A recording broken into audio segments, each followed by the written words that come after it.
Okay, Yay. Did you have any sound on your... No sound needed. No, that's just the whole presentation. Awesome. Yeah, it's just stuff on Yes. slide.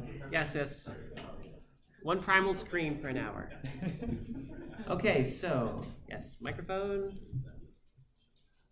Cool. Hi, folks. My name is Alex Zandra Van Chestein. You can just call me Alexandra, or if you know me, Alex. My name is Ayla Arthur. You can just call me Ayla. My name is Mint, and you can call me Mint. Cool. We're folks who do a lot of different things, but the thing is, we do things, and sometimes things are hard to do. So our panel is about overcoming personal inertia, which boils down to doing that thing you always wanted to do, but haven't done yet for some reason. So let's get started. What is personal inertia? Cool, nice, this is showing up nice on the projector there. Basically, it's about like inertia. If you're, a body in motion stays in motion and so on. If you're stopped, it's hard to get going. But once you're going, it's easy to get going. Like, starting is the hardest part. You go a long way with that first yard, and like, I'm not gonna sing Tom Petty on it, but basically, the first step is the hardest, and after that, you got momentum going, and that makes a huge difference. So basically, it boils down to, I wanna do thing, but the thing is hard, so I still haven't done thing. Well, we're here to help. So first up, we have Ayla. Hi, hello. Ayla is a freelance game designer, writer, artist. Her work can be found on Taptastic/series/glass-sword. She's also Forearms Demon on Twitter.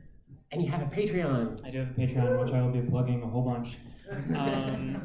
So I am a game designer, comic artist, and basically a lot of my struggles with like making things center around like breaking stuff up into smaller pieces and trying not to look at the thing as a giant, massive whole that you have to like just put content into until it finally comes out as like a fully complete thing that you can release to everyone, so they can enjoy it.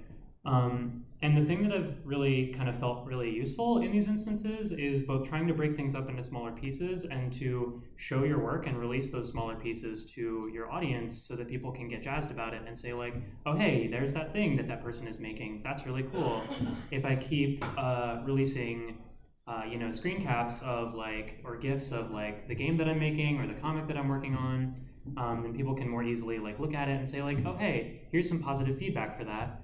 And that feedback loop can help you like keep your inertia going, because one of the most difficult things is like when you start to make a thing, you've gotten past the first part, you're starting to make a thing, and then suddenly you stop because you're like, I don't know how to keep making this thing. It's taking me too long, or I don't have the particular skill sets that are required to make this thing. So those are sort of the main points that I want to touch on here.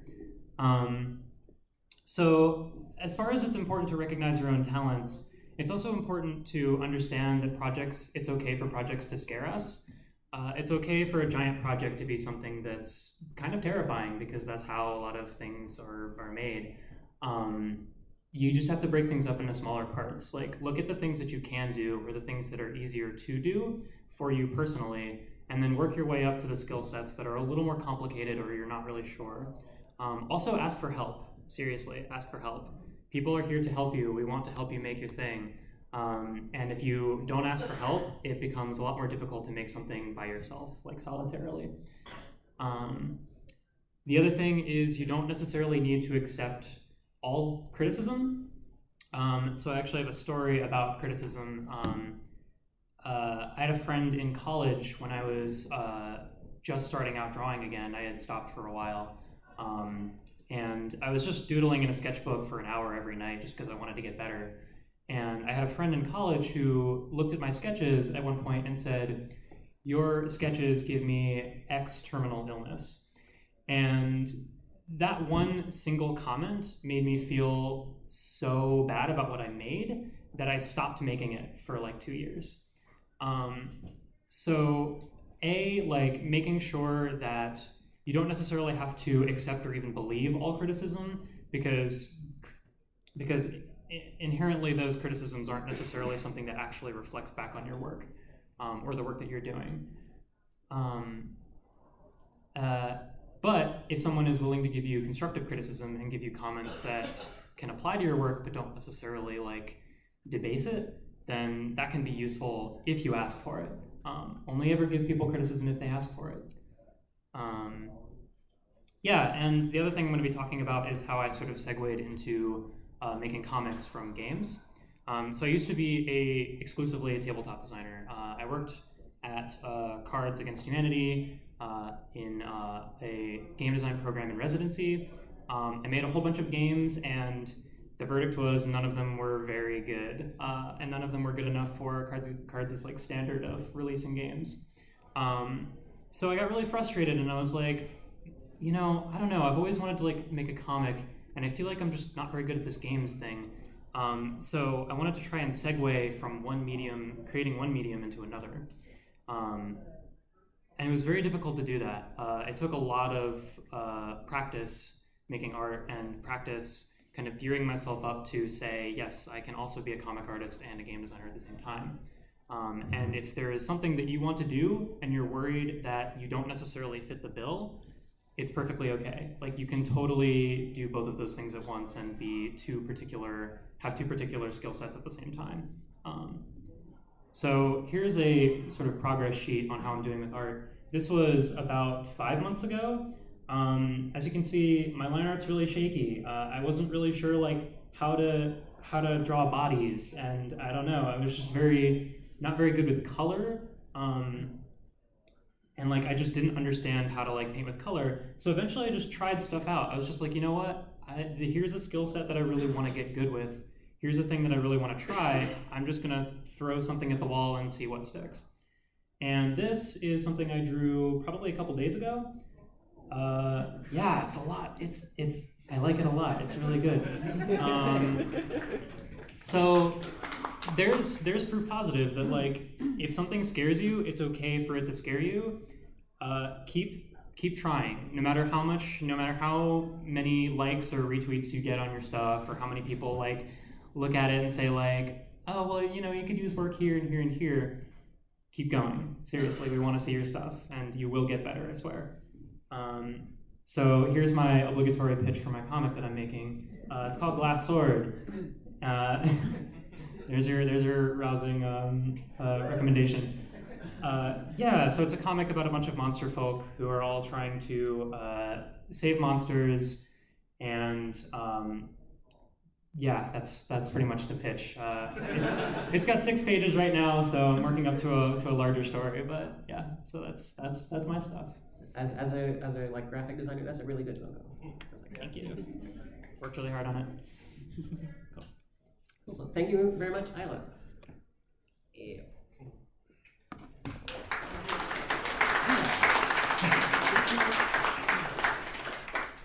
So up next, me. Hey.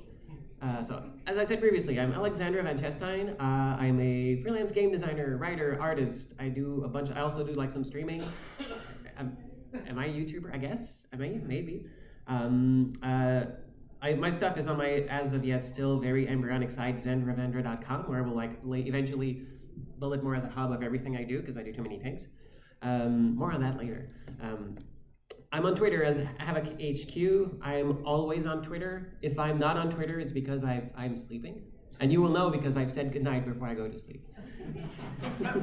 And I'm also on Patreon, patreon.com/Havoc_HQ. This is where I basically post all of my art stuff. And it's been a fun ride because I basically got back into art last year, and more on that later. Basically, how I attack is a little background. In 2015, that was for me pre-coming out. Basically, my resolution was, okay, 2014, my resolution was be more assertive. Okay, yeah, that kind of worked out. 2015, my resolution is every time I look at something saying, oh, I'd like to do this, there's always a voice in my head that says, that's gonna be hard. That's too hard. Yes, you can't do this. My resolution 2015, ignore that voice. And, hey, I went further with that than I thought I would. That worked out. I did a bunch of stuff. This is what I organized a game jam. I cosplayed for the first time. That was fun. I went to a convention by myself. I did 24-hour stream for Extra Life. I'd never streamed before. That was cool. I did Inktober, and that got me back into art. So, like, yeah, and that year taught me a lot about like doing things, especially when you like to give yourself no other option but to do it. Also, one of the things it taught me is take care of yourself. Self-care is important. You will burn yourself right out if you do everything. So, also like give yourself the energy to do all the cool things. And basically what came out of it is like what I call the ICDC method. It's like ACDC, but with an I, because you gotta be on the lookout. And essentially, it's hi, this is me, I do, this is what I do.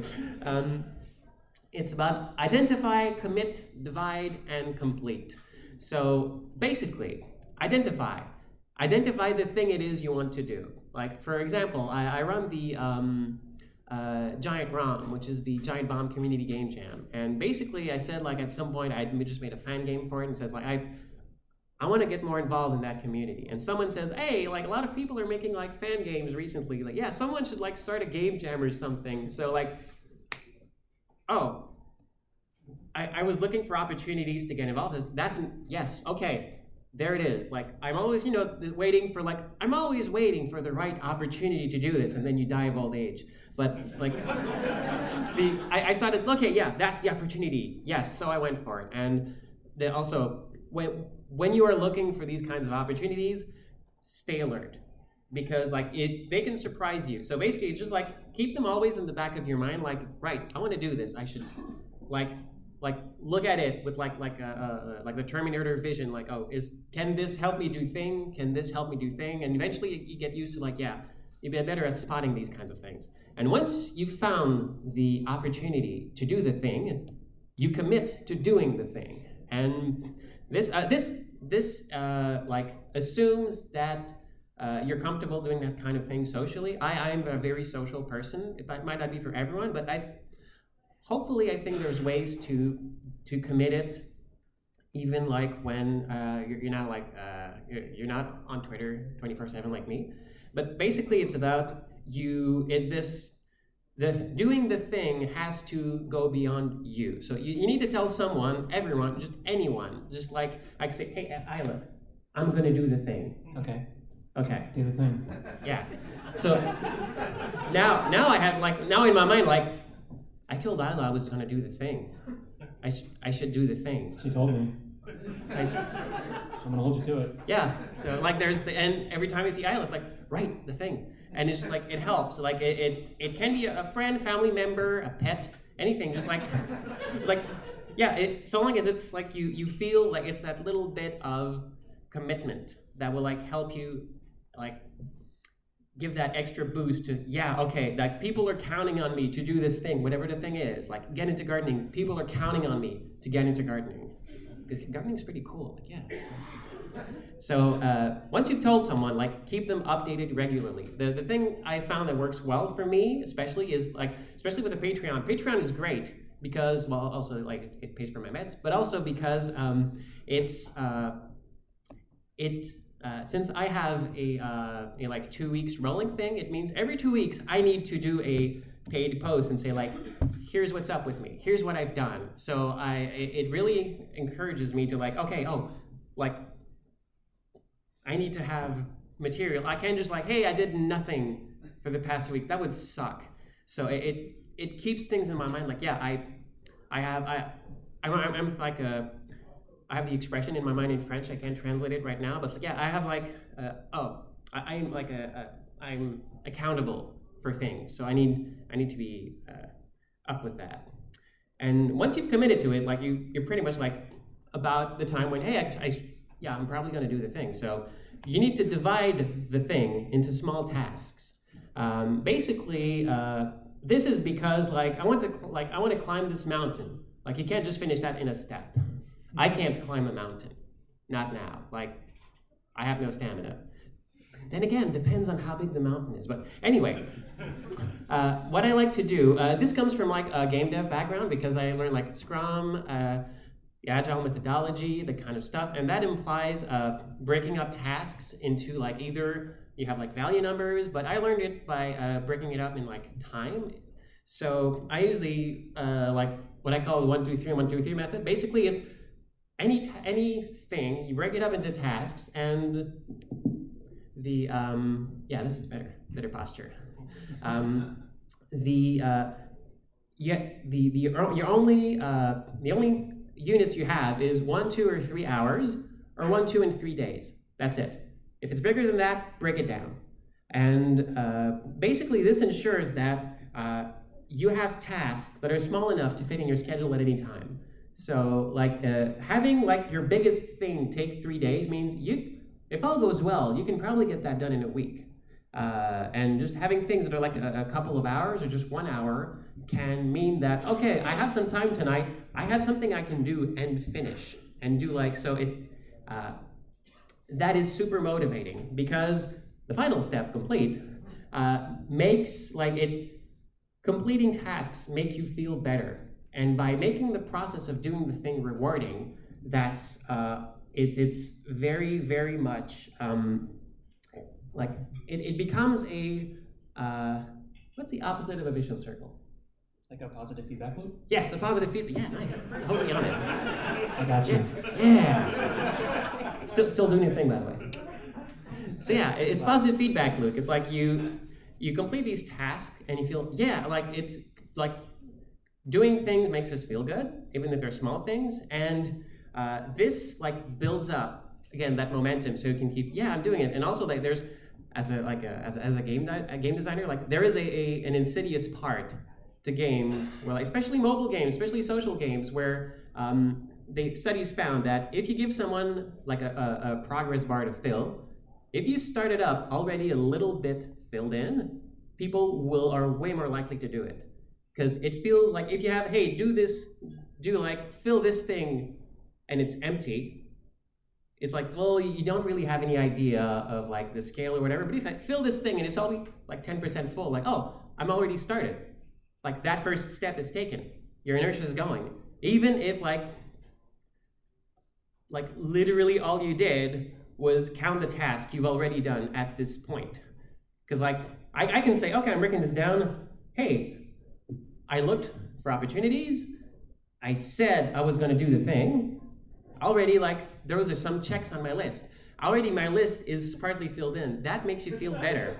And it like gives you the energy to do the bigger things, and like that counts, that builds up. Like there's a reason like complete is like a whole step, is because it's important to reward yourself and like make you feel accomplished. That yeah, like I look at the thing and I'm really nowhere near the end, but I still did this.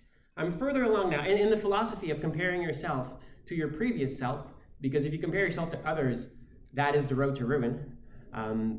Like yeah, I'm making progress, and that is good, because like also you need to take complete care of yourself while you're doing this. Again, because I had a massive burnout earlier this year because I didn't. I was just like, yes, do this, I'm do the thing.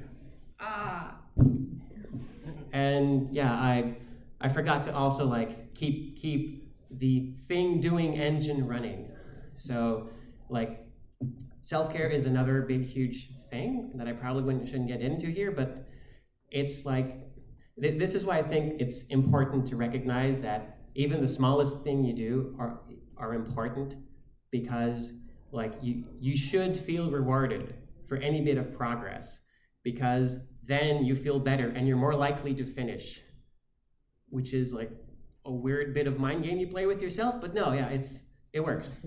And as an example of this kind of thing, 20 days ago, or technically 21 days ago, I was in big art slump. I was returning from a convention, had no energy, and I like drew this like cute little character, like little Mousemaid character. And like this is like, this was me at the end. Like I haven't drawn anything for days. I feel like, I feel useless and terrible. At least I drew this. Like at least I did something for art. And basically the next day I looked at it, it's like, yeah, this sucks. Like this is not up to my standards. This is no.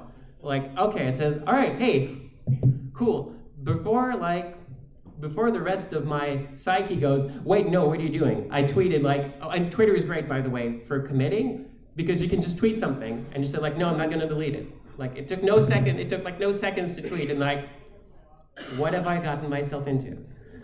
But that's how I like to play the game. So I said, okay, every day now I will redraw this character. And that'll like get me like feeling better about myself, and also like kind of get some techniques. So like, hey, day 2, yeah, I tried a little different kind of design. That works. And then day 3, oh, I cleaned it up, added some colors, interesting. And day 4, my friend Jan told me, hey, you know what? Like, it's really better when you show the eyes, you get more expression. Yeah, okay, sure. I like tweak that. And also, you notice the design of the dress change about then, because I like got more to references and like started, let's like use like draw from life and do that kind of technique. All the things I'd forgotten about my art classes. Day 5, tried something very different, went like very sketchy, and started playing with the concept. Day 6, okay, yeah, like something action pose, and I was really hurried because I finished this at 11:59, and I said, oh, like I have to finish this during the day, like otherwise it's tomorrow, and I failed. which is like, this is just something, the challenge I gave myself. I should not hold myself to this, but like I'm a stickler for small details. And like, oh, day 7, hey, sketch, and this is when I got my Surface Pro and I started sketching on it, and I love it. Day 8, I rested. So I was real tired. Day 9, I said, hey, like, I could maybe like do a kind of button design. But I didn't end up making a button out of this because, I don't know, like I didn't really like feel it was up to like, because buttons are expensive. Okay, I'll be honest, buttons are expensive. Day 10, okay, yeah. Friends of mine got me reading some manga, so like I'm like, oh yeah, I could like try some across, so like some screen tones and stuff like that, and I got like way more into it. And then like day 11, oh hey, I actually like tried to use some techniques and like actually use tones and work with it, and like, oh gosh, that's way different from what I usually do. And also I forgot her glasses. Day 12, oh, more action pose. Again, like, I really like, also these were taking me hours because I draw very slowly. Getting fast is like something I want to work on. And then, hey, like, oh, something else. I've made this into a sticker, by the way. I have stickers of these. Because merch, and also Sticker Mule says, hey, like, we saw you looking at the site, and here, have a bonus offer. Okay. Like, got into more like action poses, like Mousemaid fighting a dust bunny.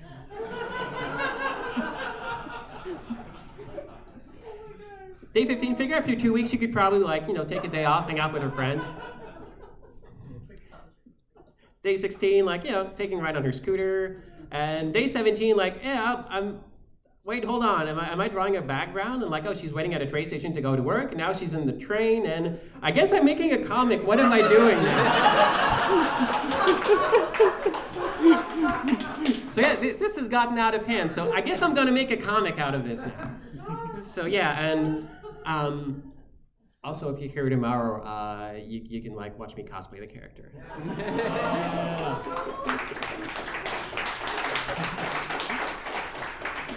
Also, this is why the design changed, because the reference I looked was the actual costume I ordered. Draw from life, kids. It really helps. So, in brief, my technique for getting to doing the thing is you spot the opportunity to do the thing. You say, I'm going to do the thing. To do thing, I have to split it up. I need to do T, H, I, N, and G. And that'll make a thing.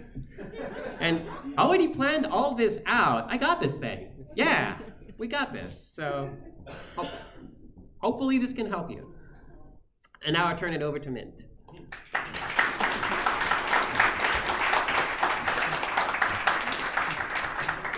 Hello, I'm Mint. As you may have noticed, I look a little different than the picture that is on that slide. I am a nomadic game developer right now, which means I sort of travel around and make video games while I do that. My website that you can see those games on is mintchipleaf.com, although it's not as updated as it could be because I'm too busy working on those games. You can read me yell about how much I'm in over my head on those games at MintChipLeaf on Twitter, and I managed to get /mint for my Patreon, so I was pretty psyched about that. And on the Patreon is where I sort of talk about my travels and what it's like to be a traveling indie developer. But as you may have guessed, those posts go down a little bit when I am currently working on those games. So, oops.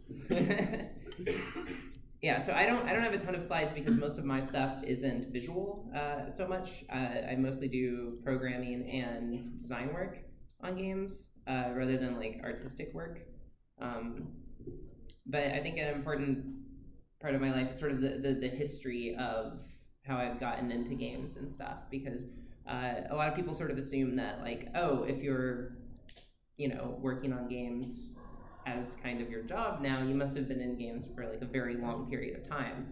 That's actually not really the case so much. I sort of didn't really even start making games. I know now everyone's gonna know I'm a fake. I didn't start making games until about 2013 actually. That is when I sort of started doing game jams. And if there's one thing you can take away from my part of this, it's that if you want to make games, do game jams.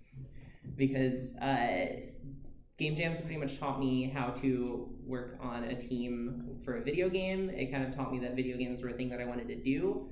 And it kind of showed me that even if I only had a small part of a game, that there was some kind of talent that I had to be able to make a video game.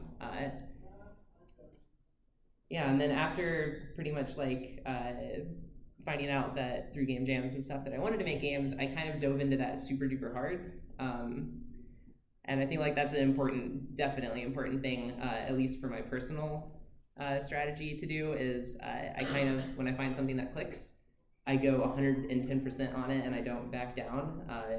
That does occasionally get you into problems, but they're usually good problems for things that you like. So, speaking of good problems for things that I like, I don't live anywhere right now. That's where the nomad part comes from. I sort of couch surf around on other developers' couches and make games remotely and stuff. And I bring that up as a good problem because I sort of went nomadic in order to force myself to make games better and more. When I had my day job before I quit and went like full indie nomad stuff, I sort of had the same situation that a lot of people are in, where I had stuff I wanted to work on the side, and I would use up all my energy in my day job. I would come home and I would be like, okay, I have maybe an hour or two that's not making dinner and like winding down from the job and stuff. And it was very overwhelming to have that much emotional energy spent on game stuff on the side and on my day job. And I ended up trying to fill all of my free time at the end of the day with game stuff, and it kind of burnt me out completely. So that's the biggest lesson that I've learned in the past few years, has been to definitely don't necessarily try and fight yourself on that kind of thing. If you find yourself burning out or being very overwhelmed at a thing, don't just push forward because, oh, everyone else just does all this stuff. I'm just not as good as them, and that's why it's more exhausting for me. So I need to, go above and beyond, because chances are they probably also don't have much time and are also burning out if they were to try and do as much as you do. So, so yeah, the takeaway from that isn't necessarily quit your job and don't live anywhere, but it's to sort of not fight yourself, but force yourself to do certain things. I've learned to deal with my like ADD and anxiety quite a bit. That gives me a lot of avoidance tendencies. So I end up getting onto a project, starting something, seeing a very large thing in front of me because I hadn't broken it down into chunks, getting really overwhelmed and anxious about it, and sort of by the time I got that anxious, I've already ADD'd into something else, and it's probably like Overwatch or something that's a little more rewarding. And then I kind of don't come back to the game stuff. So what I found the best way for me to get around that sort of problem is to put myself in situations where I'm sort of forced to do the thing that I want to do. That's one reason that game jams are so important, is because you are basically sometimes literally locked in a room for a weekend and you make a game that weekend. You no matter what you do that weekend, you're coming out of it with a game. And so you sort of have to hit the ground running in that sense, and finding ways that you can kind of construct that situation in your life for other stuff that is maybe not stuff that you necessarily want to do, but not like right now, yeah. And so that's a way that like the nomad traveling stuff I found out is sort of the thing that kicks that for me, and is pretty much why I started doing it at all. There's a quote that I really like. I'm a person that really loves quotes. It's by, I believe, Ray Bradbury, and it's sometimes you have to jump off cliffs and build your wings on the way down. And that's the best quote I'd ever heard in my life, and I used it in my high school yearbook because I love it. And yeah, I guess that's pretty much my life strategy. And whenever anyone asks me, hey, I have this thing I want to do, how do I do it? I pretty much tell them to put themselves in situations where they're forced to do it, and to kind of jump off that cliff. And that's okay. And there's people there that will help you, and you can ask them questions on your way down. And the ground's actually a lot further away than you think it is a lot of the times. It can feel like when I sort of started doing the nomad thing, that was another cliff of mine where it was like, well, that sounds completely terrifying. I don't ever want to do that. But it was really cool to me. So I kind of had that same situation where there was something that I really, really wanted to end up at, which was traveling around and making video games. But all the things in between then, like where I was and that goal, seemed terrifying to me. And when I started doing a lot more of those trusting jumps, I realized that I had a lot of people in my life and in the specifically games community that were there to sort of help me and keep me aloft a little bit so I wouldn't fall quite as fast. But yeah, and I guess the other most important thing for me is to make sure that you set yourself up so that you'll hit the ground running too. And a lot of us have like a sort of adversarial relationship with our future and past selves. We leave things for our future self, and we get really mad at our past self for leaving things for our future self. I know that that's definitely a problem that I've always had, being a procrastinator. And a sort of way to kind of flip that on its head is when you actually are working on stuff to kind of leave notes for your future self. Because you don't always, I found, especially with programming, I don't always know when I write a thing, I'm sort of in like a caffeine trance, and like I come out the other side of that and it's like a day later and I'm like, what did I do here? How does this work? Apparently it does. So kind of writing myself notes like, oh, this thing works, but it could be more efficient, or oh, there's actually a bug in this one spot, or whatever, and actually physically writing that down either on like a notebook, which has been very helpful for me, or just like if it's programming, like a comment in your code, or just like write it on a different layer in Photoshop or something, but like just have it right there with the thing you're working on, so that when you come back to it, you don't have to guess around, because with my level of ADD, there's definitely no way that I'm ever going to figure out what I was working on if I don't have it right there. And I guess the other way to sort of set your future self up for success is when you haven't yet started. And this is a thing that took me a long time to realize. And part of the reason I burned out so bad when I was working in my day job was I'd always heard the thing where like in art or any kind of skill, you need to constantly be practicing it, and you need to just sort of force yourself to do it. But I was like, that's really, really hard to do. That's really easy to say, just like, oh yeah, force yourself to do it, and then it just happens. And I'm like, like I still have to get to the doing it part, and then I have to keep doing it every single day. And sometimes I'm like, I don't know what I want to work on necessarily, or like I don't know where my time would best be spent right now, so I sort of start freezing up and then don't end up doing anything. Because a lot of times it can feel like there's not a lot of like smaller tasks that you can do to sort of lead up to a thing. You sort of, oops, did it again. But yeah, so if it feels like something that you can't necessarily break up into a lot of smaller pieces, a thing that I found is to sort of build your path to the thing, so that your future self can walk down that path whenever you feel more up to it, honestly. It seems like weird advice to give, to just be like, oh, wait for inspiration, because that doesn't actually help too well. But I found that sometimes I just can't force myself to do things. There are certain times where I'm just tired, it's after a convention, like it's definitely going to happen Monday, where I'm just completely burnt out and I just do not have the energy to work on things. So I tell myself, okay, that's okay. I'm going to write down 1 or 2 things that I should be doing whenever I start working on this. Or I'll contact someone and ask them for more clarification about a thing. And that'll be the only thing I do on that project that day, maybe. But I sort of start building up to the thing so that after enough of those kind of burnt out days where I do one little tiny thing that's not actually the big project that I'm scared of, by the time I get to that project, I have a big list of notes, and I have all of the information that I need, and I have all of this stuff there, so that when I'm actually like, yeah, I want to build something today, then I just see all this stuff and I'm like, thanks, past self. I already know what to do. Because I've found that the worst feeling in the world for me is when I'm like, hell yeah, time to just build some shit. And I sit down and I'm like, I don't know what I'm working on.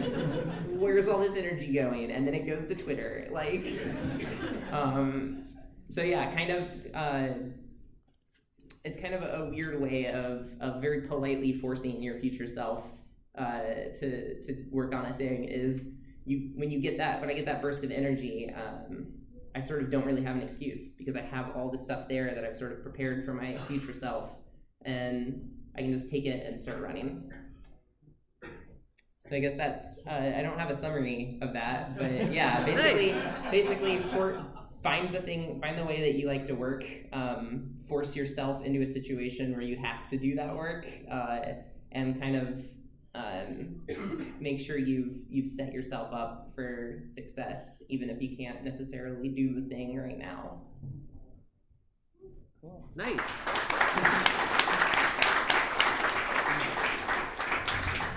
I just had a sudden moment of realization, like what you're talking about, like the force yourself to do it. Like the commit part, I'm a very social person. I have a lot of social anxiety, so I don't want to let people down. So I guess like I set that up as a way to force myself to do this, because I don't want to let people down. So like, yeah, like also like I've always wanted to like draw every day. I never could summon up the courage, and the whole like maid thing actually got me to do it. My past self was sneaky. My past self managed to get me to draw every day. All it took was like a little conceit. Nice. It's good advice. Definitely finding, like I say, finding your own way of like what's the thing that forces you to do it. Because for me, forcing me to do it was like Patreon as well, to get back into writing, and yeah, just sort of me not wanting to let people down is a big thing. So I kind of I give myself the tools, and then I say like, definitely don't fail. And it kind of kicks my butt into gear and makes me, focus, double down on it. So like find your terrible weaknesses and exploit them for your own good. Yes. So to sum all this up, like doing that thing to me like also feels a lot like playing an RPG. Like when you like pick up a role playing like a console RPG, you don't immediately look at it and go like, that's stupid, I can't beat the last boss, I'm level 1, and quit it. You trust that by the end the game will have taught you how to fight and give you the tools and experience you need to beat the final boss by the time you get there. So you kind of have to look at project the same way. If I look at like, oh, I'm gonna like make this thing, like, oh, obviously now I can't, but on the way, I'm gonna get better at it and learn things so that by the time I reach the end, it's not gonna look so big anymore. So yeah, it's like you have to trust that life is a video game, which is like, no, not nowhere else do this. But like this, yeah, kind of. Yeah, it's just, this analogy kind of works in that very specific thing. Also try more things. Like once you've did a thing, do more different things because you get better at doing a lot of things. Try bigger things, which like, because eventually you see, hey, I've done a ton of these things, like a little bit more shouldn't hurt. And then you eventually like you wake up one day and like, oh, I'm working on this massive thing that like me from a year ago would go like, no, you can't possibly do this. And also like my final bit of advice would be, look at your past, look at yourself, look at something you've already give up on, and maybe now you can do it. Maybe you've learned enough. So like it's sometimes good not just try new things, but like, is there something I've been wanting to do but have given up on that now I look at it and say, wait, I can totally do this. And there probably is, because you can totally do the thing, but take care of yourself. Really. Seriously, you're important. And with the RPG thing, I want to just mention, definitely make your own kill 5 rats quests. That's the best thing about splitting tasks up and sort of like leaving yourself like this checklist of things to do. It took me a while to learn. I always heard break things up, and I was like, but I can't break it up that much because it feels really silly to say like, put spaces between all of the variables or whatever. Like that's silly. I can't do that. And then I forget about it and then I never do it. So definitely you could say kill 1 rat quest. Even break it up as small as you want. Don't feel silly about it. Everyone does that. It feels really, really good to check things off and kill those rats. So. Yeah, and then like it's totally valid to make the first thing on the list, make the list. Yes. Make your lists. I guess the last thing that I would say is also that failure is totally a thing that can happen a lot, and it's perfectly okay to die on those rats, right? Like it's perfectly okay to try and fight those rats and just not have the right equipment or the ability to like actually like take them out or whatever in this metaphor. There's always more rats. Basically, what I'm trying to say is if you do start trying to do the thing and you don't succeed for whatever reason, or you get to a point where you have creative blockage, or you just can't keep going with it, that's perfectly okay. It's also okay for that to show up in your work, right? If you can manage to work past that and keep going, that will help you all the more in the long run. Like you'll just feel a lot better for it. Yeah. Sometimes the thing's got to be bad so you can come back and do it better. Yeah, like the thing that I always do when I need some creative inspiration to get past creative blocks is I'll look back at people's like first few games that they made or the first comic page that they made, and every time I see those things, I'm like, it's not that they're rough, but you can definitely see the elements of these things that people were interested in showcasing in later work, and refining in later work. And if you just look at those things and say like, oh, okay, yeah, they had those rough phases too. They had those times where they didn't exactly know where they wanted to go or how to get there, but they still tried to do the thing, and now they got where they needed to go after like a year's worth of practice or whatever. I was gonna say, go to your favorite webcomic, like questionable content or something that's been running for a very long time. Oh, and hit the first button. That's so good. And then you're like, oh my god, they were really bad too. So like, good. Yes. And that's so good. I don't mean that in a negative way. I mean that very much in like you see something that you could very much see yourself potentially doing after a while of work, and to be able to, that means you can also get to where they are today. Yeah, nice. So let's help you. Hey, we have a microphone. Does anyone have any questions or want to commit to a thing that they want to do? Confess. Yay. Yeah, we're okay with very specific questions about the thing it is that you want to do. Do you have any time or life management tools that you use to help structure yourself? Yes. Yep. I love tools. I pretty much, if I can structure something, I will. And the number one tool for me in terms of like time management and like ADD and anxiety and stuff has been a tool called, a method called Pomodoro. It's a fairly popular timer method that, there's all kinds of apps and stuff. You can basically do it with a phone timer. It's, the core version of it is 25 minutes work, 5 minutes break. 25 minutes work, 5 minutes break. And you do 4 or however many, because again, definitely adjust it to yourself, but you do several chunks of those. I do 4 of those, and then I do a 15-minute break. And I found that when I'm using that method, I can get way more work done than I normally do, because I'm normally just all in or not in at all. And that the second I break off completely, the work's not getting done anymore that day. So. Yeah, I had these moments where I would have to work past like caffeine highs, essentially, where you would drink coffee in the morning and be like, oh yeah, I'm so geared up to do the thing. I'm gonna do like 7 hours, and you get past your first hour and you're just like, I'm so tired. I want to play a video game.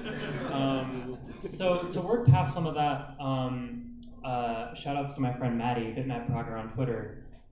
She basically, yeah, she's right there. She's got pink and purple hair. She basically, yeah, sorry I'm calling you out so hard. She had this method where she draws for like 45 minutes, and then for 15 minutes she'll do like wrist stretches, and then just like get a drink of water and just like chill out for a bit, let your head sort of rest for a sec, go on Twitter, make some bad posts, and come back and be like, all right, now I can do like 45 more minutes. And for me, that's really worked well because I work best in hour-long stretches of time, and usually if I work past that, I'll burn out that day and can't do anything else. So it's important to find your time and how much you can actually spend on something, and then just like try to commit to that as much as you can. And it's all right if you can't. You know, there are obviously days for all of us where we just can't commit to those times, but it does help to try. I say beyond just finding the way that you work best time-wise, also find the way that you break best time-wise, not in the sense, because yeah, for a while I was doing the thing where I would take like a 5-minute break and I would just go on Twitter, and then I was just on Twitter for like half an hour, and then I didn't get any work done. And so for me personally, I had to find a way where I go, oh, okay, I need to use a different device. I need to shut my laptop, and I need to go read, or I need to like go take a walk, or do like, you know, a Duolingo lesson, or like language learning thing. So it's like a completely different shift for me. But some people are, you know, they can go on Twitter for 5 minutes and then close the window and then go back to work. That's definitely not me. I don't understand those people. Sorry if you're one of those people. Also, be sure to not get, like I say, I love tools, but be sure to not get trapped in tools. I definitely had that issue with, I still haven't found a task tracker that works for me. Like I've used Trello, I've used like Asana, I've used all these different tools and stuff, and I end up spending more time managing the tool and being like, oh, I forgot to add this list, but then I already did it. So then you can kind of get overwhelmed with the amount of things that you put in a tool like that. So I kind of said, well, this doesn't help me with programming, so I'm going to not use it, and I'm going to just use a .txt file where I put all my stuff. Sometimes that's the best, you know. So how do you, I'm trying to commit to a few projects right now. Primarily I'm trying to commit to writing the second act of a game that I'm working on with a team. And how do you find yourself kind of confronting imposter syndrome, and how do you get past that idea that you can't do this and therefore you just stop? That's a big one, because like earlier this year I made a poster for a PAX event, and it took me 2 weeks because every step of the way I was like, I suck. I can't do this. This is impossible for me. This person would do it in like a day and would be way better than me. But I just kept going. It was harrowing, but I got it. And eventually says, oh my gosh, I can do it. And like, it's like, run yourself ragged doing it. Probably not the best advice. Please give better advice than that. Yeah, so unfortunately, I feel like it's kind of a chicken egg problem. Like which one comes first in terms of imposter syndrome? Because I found the best thing for imposter syndrome is looking back at previous experiences and sort of assuring myself, no, it's okay. People really did like that. They weren't lying.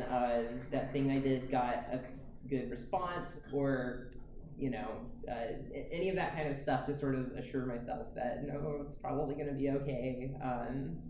And definitely, and again, chicken egg problem, but asking people I feel like helps.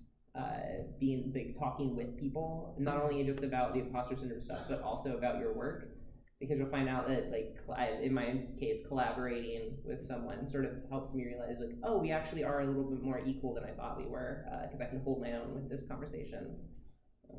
And also, like, people that are, like, your idols or whatever, the people that you might look up to creatively who, like, seem to be able to do work so quickly, they have imposter syndrome too. Yep. Like, everybody's got it. Everybody has it. Even the most accomplished artists probably have it.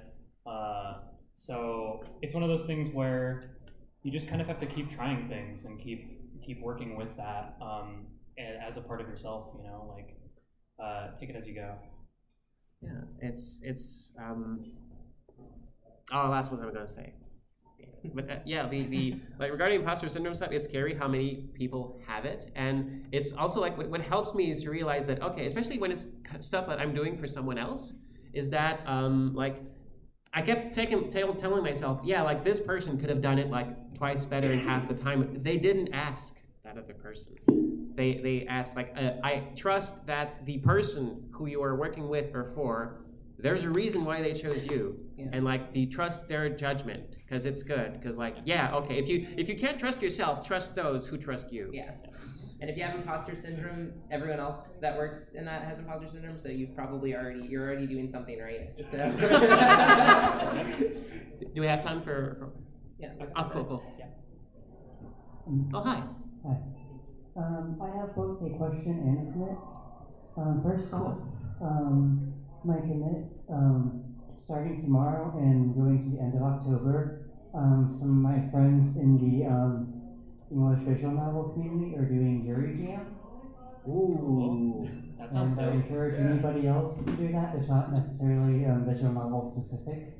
So that's going to be a whole month-long thing, and tomorrow I'm going to bring my own laptop and my notebooks to the con and spend some time working.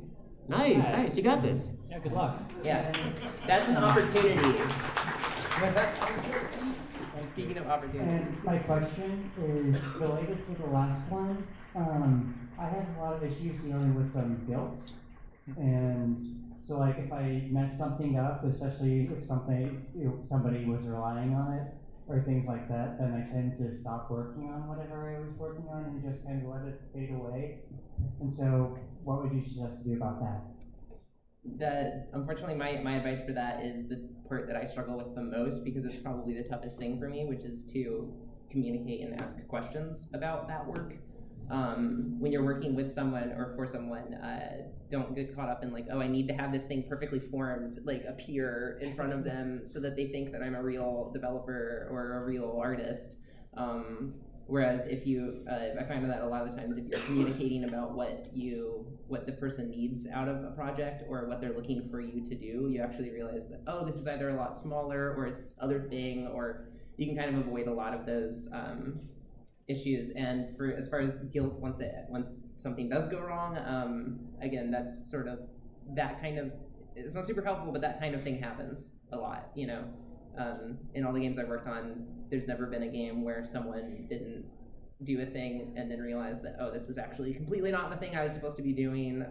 And people that, if you're working with good people, they should be able to, you should be able to work with them and pivot. And Yeah, like nobody holds like that kind of stuff usually like for the rest of their lives. Like, yeah, stuff happens, we understand, we move on, and the more it happens, the more we understand that, yeah, it's another thing. And like, but for like, if you're like torn up over something emotionally and finding it hard to work, what I find helps is just do other things, anything just to like get something going, and then like kind of like use that inertia and like switch it back into something useful. But like just so at least you do something, and the fact that you're doing something makes you feel better, and then you can like bring yourself back up into a headspace where you can like work on stuff. Quick comment on that is sometimes when I'm feeling really, really crappy and I'm like, oh my god, I'm so bad at everything and I can't do anything right. I do photography, and so I'll go out and I'll just picture. I'll find something interesting and take a picture of it, and then I look at the picture and I go, that's not a bad picture right there. Like something that it takes very little time, and sort of reassures me that like, okay, I actually have something that I bring to the table. There's value in what I do. So finding those little things can be really helpful. Of just like a quick thing you can do to get a bit of your momentum and self good feelings back. Yeah. Hello. Hi. If it is okay, I have a short answer to the imposter syndrome. Yes. question. Go right ahead. The best way that I found, because I tend to take on projects solo a lot, I come up with things and then I don't include other people. The best way I've found is a little thing called reasons not excuses, or reasons to excuses. Excuses are what you make so that you can back away from a project and leave it alone. Reasons is what you make to do the project. So every time an excuse pops up in your head, you make a reason for why that excuse is not either not valid or not as good as continuing. Like, I'm not good for this project, but I'll learn something important. Somebody else is better, but they chose me to do it. And you continue to make that list. Every time an excuse pops up, make a reason. And eventually you will find yourself going, oh, okay, I guess so. And I had an answer for the whole guilt thing, but I can't remember what it was. Oh, it's I okay. apologize. I think we might have time for a single question. I might also be lying, but the woman in the excellent denim jacket there. Jacket. Hi. So I just kind of had a question for you guys when you were talking about like working a day job and coming home exhausted, and like that's kind of where I'm at right now with my projects. Is like I can't quit day job, but I would really rather be working on the fun thing. And one thing that's sort of been helping me is like because I sort of have already broken things into lists and smaller steps, is with my ADD, I found that having like a TV on and then working on something small is like a way to sort of decompress from work, but also feel like I'm still moving. Like I can just be editing photos for my next project while I'm watching X-Files, and it's Yeah, I was about to say the thing with the photos. That's yeah. So I was wondering. That's the way I do it. So. Yeah, if that's like a common thing, or just because it's helped a lot with my attention stuff. Because I do the same thing. I open Twitter and disappear into the void. Yeah, that's I've definitely like found that that's a good thing to do. Is again something that's productive, but not necessarily requires a super ton of mental energy is really good. Right. Like yeah. You can do when you're tired. Yeah. I also do the same thing where I'll listen to podcast. I'll throw a podcast on and chill out and edit photos because it's less of a mentally taxing endeavor than like coming up like designing an algorithm for programming or something like fancy words. But yeah, it's. Sorry, every time I sound like a CSI episode, I need to call it out. But yeah, Gotcha. so definitely finding again your way to like kind of decompress is definitely super duper useful. That's what I'm probably going to do after GaymerX on Mondays. I'm probably going to do a bunch of picture editing most of the day, and then get right back into programming. So thank you very much for your time, and let's go out there and make some wonderful things. Yes. Oh, hey, Alan. Can you, hey, Mint, can you Yes. help me at the table? Oh, yeah. Yes. I was gonna do that earlier, but then. If I could have everybody leave out the back door. Nice, thank you. Oh wait, professional. We got a professional selfie. And our next panel is finding identity in the gaming community. You guys want to stay for that? You were absolutely right. I recognize you by the bow. Thank Lead you. singer. Where are you?